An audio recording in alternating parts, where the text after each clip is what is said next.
Hi, everybody, and welcome to our presentation entitled What We Have Learned Through COVID-19, Fostering Engagement and Collaborative Relationships in Remote Learning.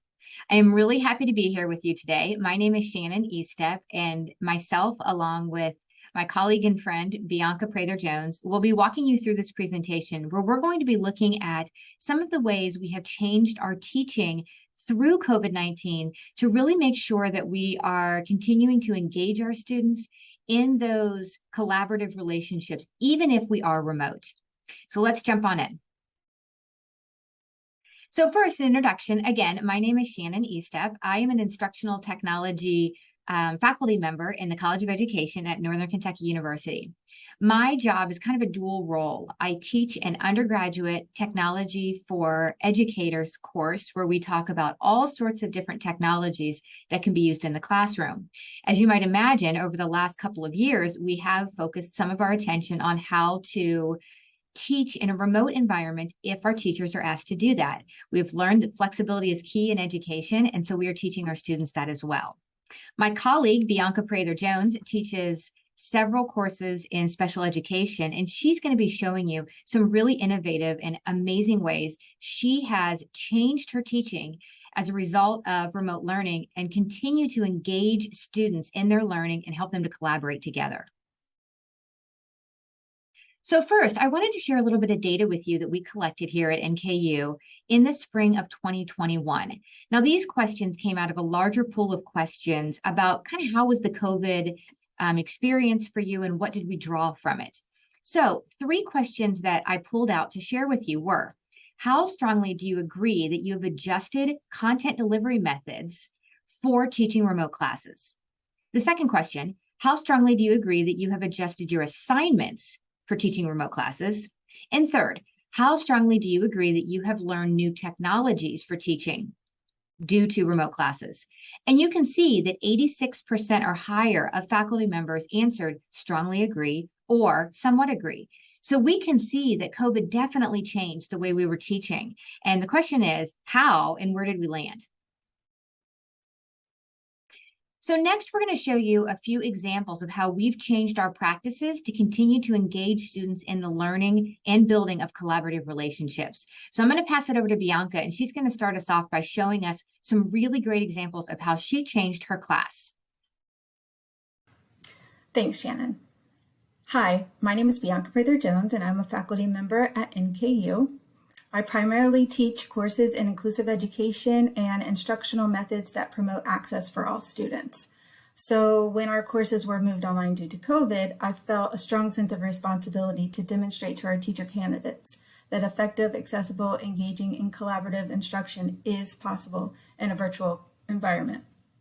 This required a fair amount of exploration on my part of different technology tools that I was not familiar with, and a lot of trial and error.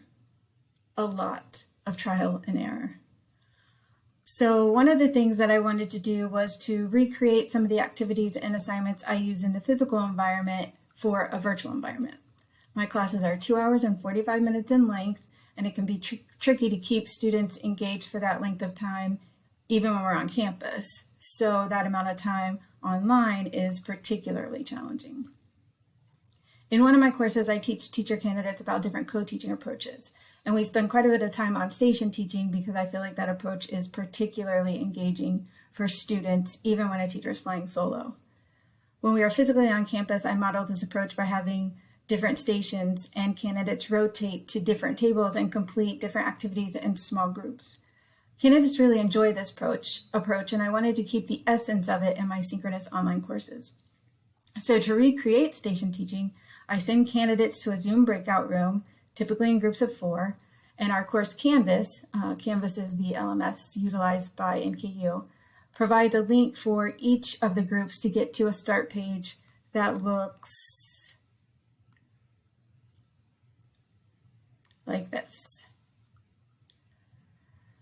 So candidates will rotate through these 3 stations, completing various activities in each one.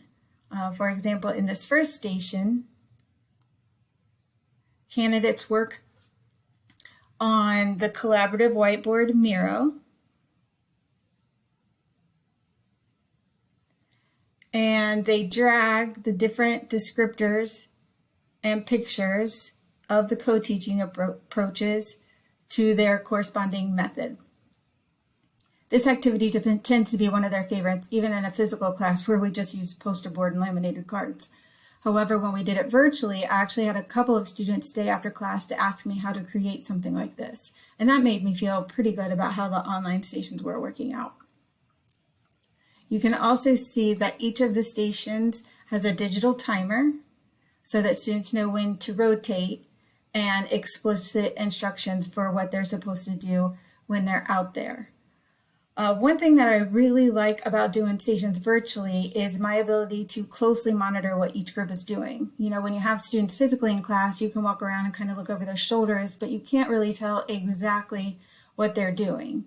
But virtually, when they're out in their breakout rooms on those different online activities, I can see everything that each group is doing.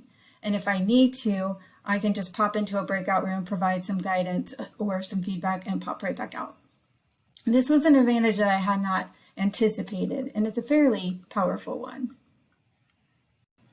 Another course that I teach is a special education methods class, in which we develop educational games to use with students with disabilities who tend to need more practice and review than other students might. Games are much more engaging than practice worksheets, and I want teacher candidates to utilize these types of activities in their own teaching. So in order to promote their own development of games, I have a class session during which candidates work in pairs as they rotate through several math games. On campus, these games use cards and dice and boards and pieces, etc. So recreating these games online was a bit of a challenge, but I'm fairly pleased with what I was able to do. So again, candidates work in breakout rooms and go to their designated start page, which looks like this. And from this page, they can link to the different games. So one of the games is decimal checkers. And for this one, I was able to create a virtual game board using Google Slides. For each game, there are specific directions for how to play the game, as well as links for any other tool they might need to play. So for example, this one requires a coin flip. A moving remainder game, which was also created with Google Slides, needs both a die as well as Unifix cubes.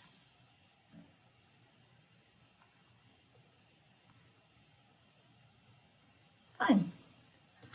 The directions that I provide for candidates are not only helpful for while they are playing the game, but also if they want to recreate the same game or a similar game in the future, they can just use the directions I've already created to get them started. And in fact, I also provide photographs of what the game would look like if it was physical. While most of the games that I made use Google Slides, this game, Roll the Biggest Number, actually uses the Miro whiteboard again. As a whole, I'd have to say I think Miro and Google Slides are the tools that I've used most often in my courses. I'll just wrap up by saying that I was very anxious about teaching online. But with time, exploration, and experimentation, my colleague Shannon, who you met earlier, actually tested many of the activities that I used before I launched them with students. But I was able to keep things quite similar to my physical on-campus classes. In fact, I've received quite a bit of positive feedback from students, and I myself view online teaching much more positively than I used to. So thanks for listening. I think that's about it for me, and Shannon will take it from here. Okay, thanks, Bianca. Now I'm going to talk a little bit about some of the things I changed in my instructional technology course for our undergrads. We started to really realize that we needed to not only teach the students the technologies that they needed to be successful, but also to model these in a way that they could see how remote tools could work in a remote environment. And as a side note, all of these would work in the classroom as well. They would just need some technology to do it. So these really work well, both if you're remote or you are in a hybrid situation, or if you're in a classroom. So here are 3 examples of tools that I have introduced in my class and the students use to be engaged and to work collaboratively together. In the upper right-hand corner, we see a screenshot of a tool called Mentimeter. And this is a great polling type of tool where students can create word clouds and answer questions really based on their knowledge or their feelings on something. Very easy, free tool to use. The second screenshot there is Nearpod, and if you don't know it, you should. It's an amazing tool that helps you to engage students in, it's kind of a presentation format, but there are embedded activities. So the one that you see in front of you there is a discussion board, sort of. You can see it almost looks like a bulletin board or a cork board. This is a collaborative activity where, in this particular example, I asked them one positive thing that came out of the COVID challenge. They're able to not only kind of pin their thoughts on there, but they can include images, as you can see as well. As the teacher, I can moderate that. I can allow things to be posted or not, depending if you find them to be appropriate or not. And it's a great way for students to have anonymously a voice in the classroom and share with you and their colleagues, their students, their friends, their thoughts on something. In the lower right-hand corner is one example of an activity you can do with a tool called Lumio. And this was a web that we were working on where I asked what are characteristics of a good teacher? And then we filled in the bubbles together. And this is a great, again, another collaborative tool that would work really well in a remote session. I did this over Zoom, or it would work great in the classroom as well. All three of these tools help to enhance relationship-rich practices by encouraging social interactives and collaborative work. I wanted to also show you a document that I have of other tools that would work well in this environment. So let me show you that now. Okay, this document that I have in front of you is one that you are welcome to copy the bit.ly address and hold on to. These are additional free tools that I have found to really help engage students in online, hybrid, and in-person learners. So this is filled with resources on the left, a description of it in the middle, and a tutorial or help resources on the right. So you can see we've got a couple pages here of all sorts of things that have proven to be really helpful in all sorts of learning environments. These really help to engage and invite that collaboration among students. So if it looks at all helpful to you, go ahead and grab this or email me if you couldn't grab that bit.ly on the screen, and I'm happy to pass this on to you. Let me finish out my piece with just one other tool I'd like to show you. Okay, this last tool I'm going to mention is a tool that has become very popular over the last couple of years, and I think does a really great job of engaging and inviting that collaborative piece, and it's Google Jamboard. I introduced this probably partway through COVID as a way to allow students one more way to allow them to collaborate with each other about thinking through a question. And so in this particular example, they were given access to Google Jamboard. They were put into small Zoom breakout rooms, and they were asked to think about the different tools we looked at and pros and cons of them. So the groups created these pro and con lists with little sticky notes on Google Jamboard, and it was a very simple way to have them work together and to really brainstorm on some things that they wanted to take away from that lesson. Easy, free tool, simple to implement. So the question is, what's next? Now all this learning, what are we going to do with it? So I included a quote here from Amanda Gorman, who we know as the poet who spoke at inauguration a couple years ago, as well as the Super Bowl.